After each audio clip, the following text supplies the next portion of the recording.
So I think this was actually pretty recent. Johanna is jogging along a straight path for 0 to 40. Johanna's velocity, wow, is given by the differentiable function v. Okay, so we believe you can assume it's velocity.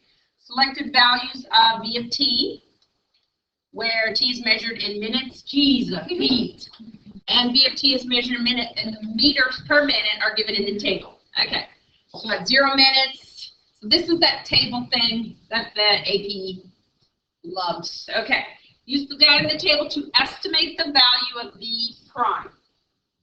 Okay, now again, we got to use what we are given. So 16 is somewhere in between 12 and 20. Okay, you remember what we do if we don't have, we could find an average and kind of straddle, and we have to assume that the average is the same as the derivative. That's how we've done it before. So I would do probably my best.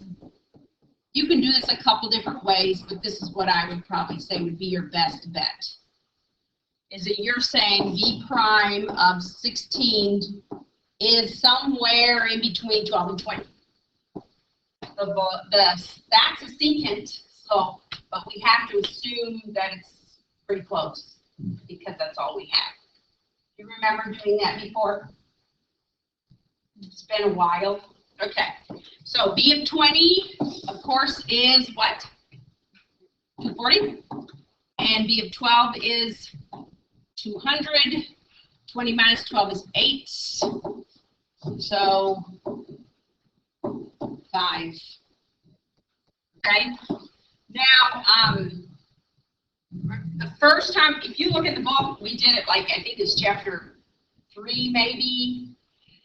They take it and then they do 0 and 20, and then they take 12 and 24, and they average them all. We don't have to do that. You can do any one, but to me, it makes more sense to straddle 16 with 12 and 20, those values.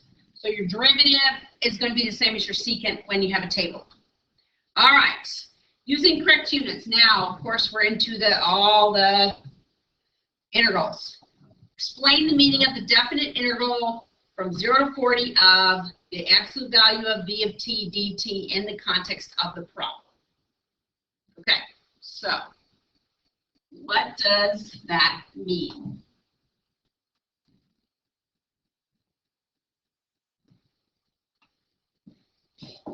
I'll start you off.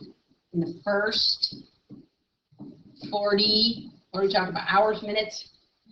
Minutes. Okay, that takes care of this. All right. You say?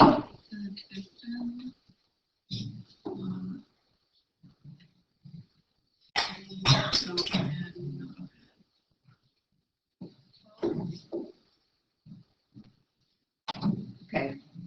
This, I don't want to write the integral. Represents what?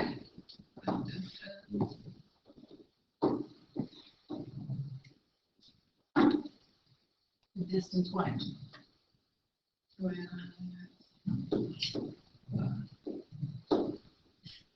Okay. That's your total distance that she's shown. Absolute values of total distance. Okay. If you say distance, that implies total displacement would be a net. Okay. Very good. So they are going to ask you goofy questions like the test, like I made you answer. Some of you all I know didn't like those. Okay. Approximate the value using a right Riemann sum with the 4 subintervals. This is still B, indicated in the table. All right.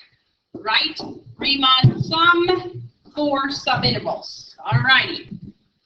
Now I'm done with my 16. Okay. Let's see if this works. Here's 1, here's 2, here's 3, here's 4. There's 4 set up naturally. Sometimes that doesn't happen, but this one it does. Okay. So again, if you need kind of a visual, 0, 0, 12, 200, 20, 240, 24, negative 220, 40, 150. Okay. Boom, boom. All right. So just to get you started, right, Freeman Son start at the right? Okay, so first of all, you understand, oh, look at the difference. There's 12, there's 8, there's 4, there's 16. It's not the same, so you're going to have to do the 4 rectangles separately. Okay, so let's start with the right. I'm trying to get this so I don't have to keep switching up. Okay, so I got 12 times f of plus 8 times f of plus 4 times f of plus 16 times f of. I don't know why I need the parentheses. All right, I'm going to the right. So 12 equals, what am I multiplying by? The f of what? It's to the right. 12 is right here. The f of 12, right? Okay. And this is 8. I'm going with the f of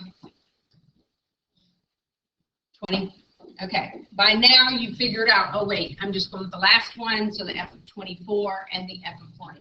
So you don't really need the whole thing, spend all that time graphing it. You just need to get you started. And then you know the right one is over here, the right one's over here, and then you got it figured out. Okay, this is no calculator. I heard people pulling out their calculators. All right, so give me the numbers here. 200. What's the f of 20? 240. Negative 220 and I mean, so occasionally they do like to give you some computation issues. Okay. All right. Anyway, be more efficient. Okay. Bob is riding his bicycle along the same path. For now, he's doing 0 to 10. Bob's velocity is modeled by where t is measured in minutes and v of t is measured in meters per minute. Find Bob's acceleration at time t equals 5. So everything we did with Johanna has nothing to do with this problem except it's grouped with it. All right. So how do I find acceleration if I'm given velocity? Thank you. Woo. Abby, how do I get acceleration from velocity? Good job. Okay, so you would write velocity derivative equals acceleration, and then you would write acceleration as what, Aaron?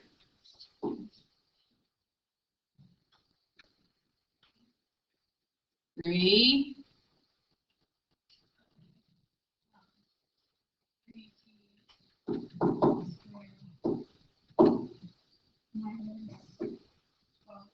Okay.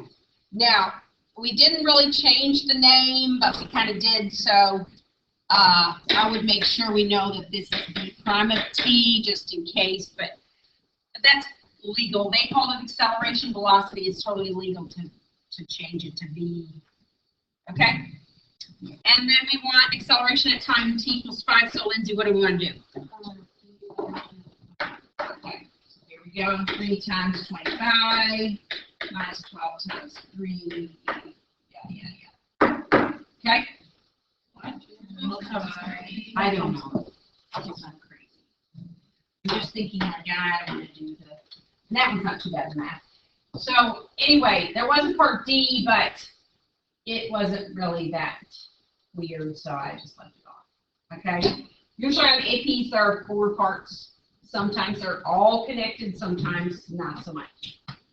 But they almost always have an interval application. So that's why we weren't able to do many of the free responses in fully till now.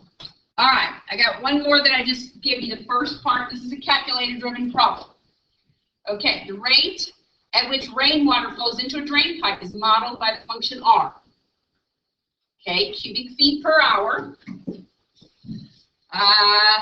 T is measured in hours, and T is between 0 and 8. Okay? The pipe is partially blocked, allowing water to drain out the other end at a rate modeled of this. This is what's going out. Out and in. All right. Same time frame. There are 30 cubic feet at time 0. All right. How many cubic feet of rainwater flow into the pipe during the 8-hour time interval? Okay, so what are we talking about here? What are we talking about? Okay, so how do we find a total? We have to subtract how much is going out from what's going in. Well, interpret the question. Does that have how many cubic feet of rainwater flow into the pipe? No, you just got to do it into, but then minus 30. Okay, so we are going to, we're going to do an integral, right? Because we're accumulating the water, and we're going from 0 to 8. Okay, you can totally do that in your calculator, and they would expect you to, time-wise.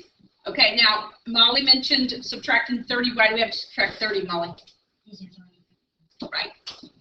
So when you get that done, get our calculator out.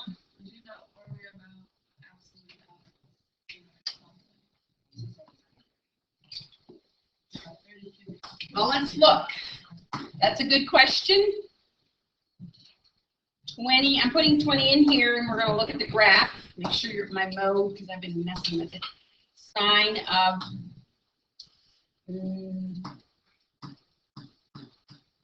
not.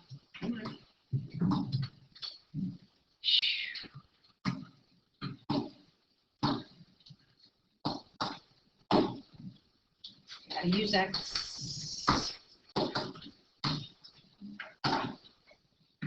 All right, from 0 to 8. I'm gonna do -1 to 8.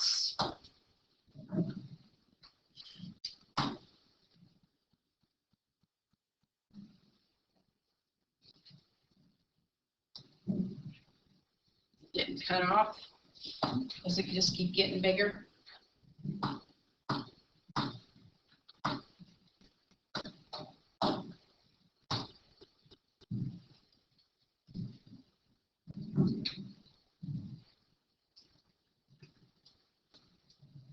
Okay.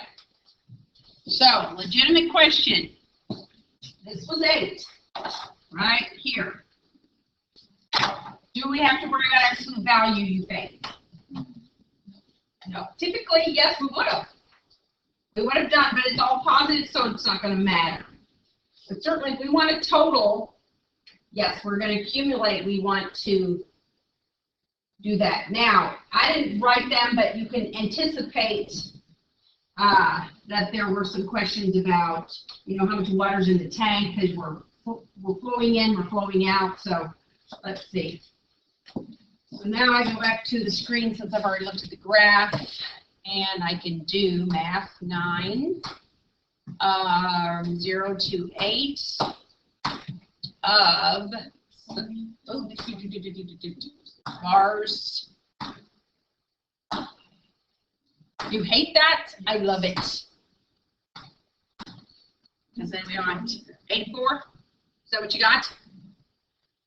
Let me just do a absolute value.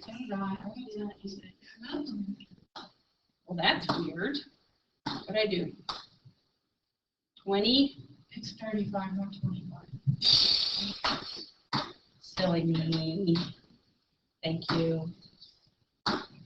All right. Okay, so let's go back and do it. Yeah, Oh, dang it. Always something with this screen here. Better? All right, 76.570 minus 30, which is 46.570. Okay, don't forget how many cubic feet that is. Cubic feet. in the first 8 hours. Okay? All right, I'm done. Now, to find the